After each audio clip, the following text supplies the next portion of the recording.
So we were talking last about the context for the experiment in ecology. Can you talk a little bit about what was involved in working with the community to make the Henderson mine possible?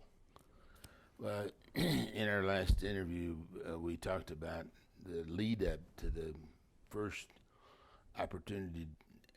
The company had approved my approaching the environmental community, the committee that I was on, the intercommunication committee of Casey and Kosk. And I wasn't quite sure how to make that approach. So I was at a meeting, I was to go to a meeting, and apparently I had the wrong thing on my calendar, and so did Roger Hansen, who was the executive chairman of Kosk. So both of us showed up, and we were a little annoyed that we were at the wrong place at the wrong time, and we talked a minute, and he said, well, why don't we go get a beer? So we did, and I said, Roger, you're a pretty sensible guy. Tell me what would happen if a big mining company would come to a group of environmentalists and say, we're willing to open up our entire planning process to the environmental community on a responsible basis.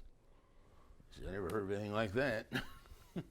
Big companies don't behave like that. Right. I said, well, Roger, what if they did? Right.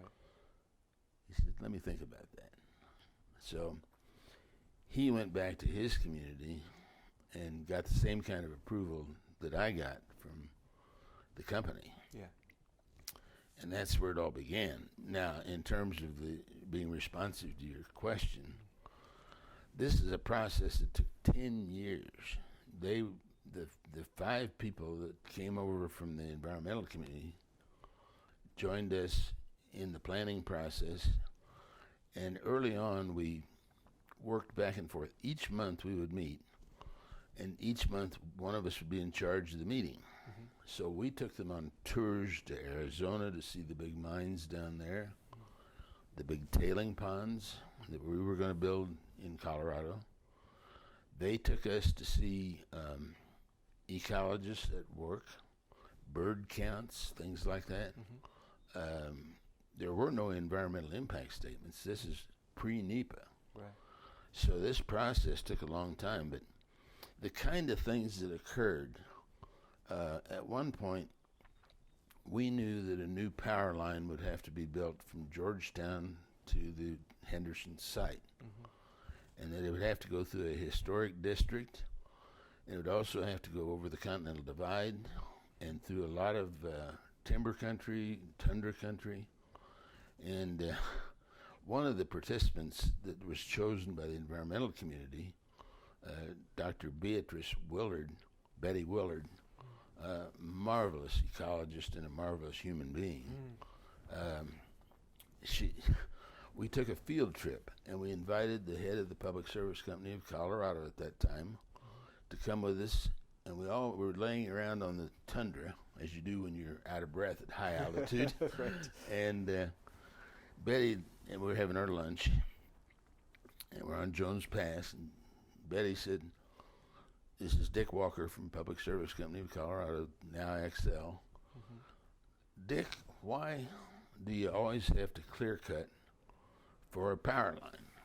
It just makes an awful sight here in these beautiful mountains. Mm-hmm. Dick thought for a while. Of course, every businessman would worry that I'm finally cornered. Right. Not Dick.